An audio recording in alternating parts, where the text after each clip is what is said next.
नमस्कार, स्वागत है आपका एनएमएफ न्यूज में। मैं हूं आपके साथ शबनम। महाराष्ट्र में बीएमसी चुनाव से पहले सियासी पारा हाई हो गया है। एक तरफ आदित्य ठाकरे स्क्रीन के आगे खड़े होकर वोट चोरी का आरोप लगाते हुए महाराष्ट्र की सरकार को घेर रहे हैं, तो दूसरी तरफ संजय राउत जैसे बड़बोले नेता इस आरोप को और भुनाते हुए नजर आ रहे हैं। तमाम तरीके के आरोप उन्होंने भी लगाए, लेकिन ऐसे में अब न सिर्फ मुख्यमंत्री देवेंद्र फडणवीस ने विपक्ष के इस झूठे नैरेटिव पर तंज कसा है, न सिर्फ संजय राउत को जवाब दिया, न सिर्फ आदित्य ठाकरे को जवाब दिया, बल्कि अब संजय निरुपम सीधे सीधे संजय राउत से भिड़ते हुए नजर आए हैं। संजय राउत के खिलाफ संजय निरुपम ने ऐसा बयान दिया जिससे सियासी भूचाल ही आ गया। तो पहले आपको संजय निरुपम का बयान सुनवाते हैं कि उन्होंने ऐसा क्या कह दिया संजय राउत को जिससे उद्धव गुट भड़क उठा है और महाराष्ट्र की राजनीति में एक नया भूचाल आ गया है। संजय राउत ने भी आपके पार्टी के नेता के लिए शब्द का प्रयोग किया, इस पर क्या करना चाहेंगे? इस तरह से संजय राउत ने बयान दिया। मैंने पहले ही कहा मराठी में कि संजय राउत मतलब एक बहुत बड़ा आदमी है। ऐसे लोगों की बातों पर हमें रिएक्ट नहीं करना चाहिए। उसने जो किया उसके चक्कर में उसकी पूरी पार्टी खत्म हो गई। उसने कांग्रेस को खत्म कर दिया, उसने शरद पवार जी की पार्टी को खत्म कर दिया और उसकी वजह से जो बाला साहब जी के वारिस होने का दावा करते हैं, उन्होंने बाला साहब जी को भी धोखा दिया और हिंदुत्व को भी नकारा।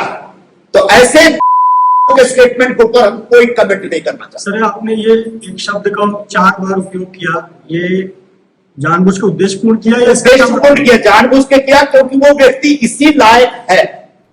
अब संजय निरुपम इतना क्यों भड़के हुए हैं? क्यों संजय राउत के खिलाफ आपत्तिजनक शब्दों का इस्तेमाल कर रहे हैं? चलिए इसके पीछे का कारण भी बता देते हैं। दरअसल संजय राउत समय समय पर बीजेपी सरकार को, मायावती सरकार को घेरते हुए नजर आते हैं। अभी हाल ही में उन्होंने शिवसेना नेता यानी शिंदे गुट के नेता के खिलाफ आपत्तिजनक शब्दों का इस्तेमाल किया था, जिसको लेकर संजय निरुपम से पत्रकार ने सवाल किया कि संजय राउत ऐसा ऐसा कहते हैं। उसी बात को लेकर संजय निरुपम भड़क गए कि संजय राउत जैसे नेता जिन्होंने बाला साहेब ठाकरे की विचारधारा को ठुकरा दिया, जिन्होंने शिवसेना यूबीटी जो उद्धव ठाकरे की पार्टी थी उसको उसमें फूट डलवाने का काम किया, जिसने कांग्रेस में फूट डलवाने का काम किया, तमाम तरीके के आरोप संजय निरुपम संजय राउत पर लगाते हुए नजर आए। अब ग्राफिक्स से आपको विस्तार से और बारीकी से बता देते हैं कि बता दें कि बीते दिनों संजय राउत जिस तरीके से नेपाल हिंसा को लेकर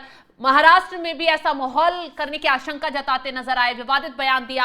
अब आदित्य ठाकरे और संजय राउत के वोट चोरी के आरोप पर संजय निरुपम ने जोरदार हमला बोला है और वो भड़कते हुए नजर आए हैं। संजय निरुपम ने कहा है कि संजय राउत जैसे लोगों के कारण ही पार्टी का अस्तित्व खत्म हुआ है। संजय राउत ने निरुपम ने हालिया बयान में कहा कि राहुल गांधी पिछले कुछ महीनों से वोट चोरी का झूठा नैरेटिव तैयार कर रहे हैं। तो संजय निरुपम ने न सिर्फ संजय राउत बल्कि आदित्य ठाकरे और राहुल गांधी पर भी तंज कसा।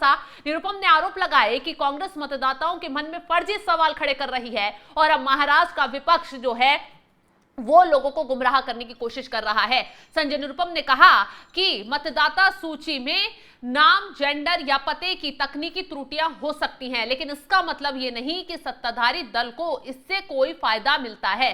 निरुपम ने ठाकरे परिवार पर भी निशाना साधते हुए कहा कि आदित्य ठाकरे प्रेजेंटेशन लेकर फेक वोटर्स की सूची एक्सपोज करने निकले हैं। निरुपम ने कहा कि सच ये है कि विपक्ष अपनी हार स्वीकार नहीं कर पा रहा है। मुख्यमंत्री देवेंद्र फडणवीस ने भी आदित्य ठाकरे और राहुल गांधी के आरोपों पर तंज कसा था, झूठा बयान बताया था कि जिस तरीके से वोट चोरी का आरोप लगाकर ये लोग माहौल बनाने की कोशिश में लगे हैं, ये जनता को सिर्फ और सिर्फ गुमराह कर रहे हैं।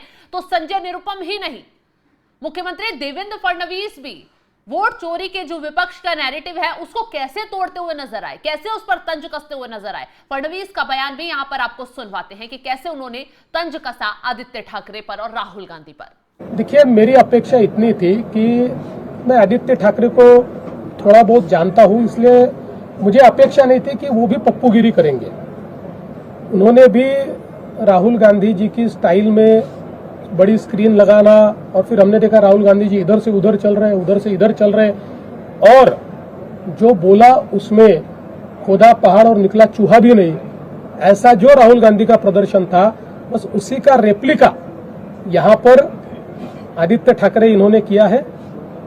और मैं ऐसा मानता हूं कि उनका कवर फायरिंग चल रहा है।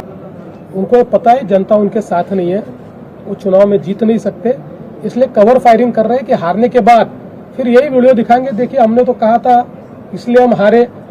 ये एक प्रकार से लोकतंत्र का मजाक उड़ा रहे हैं।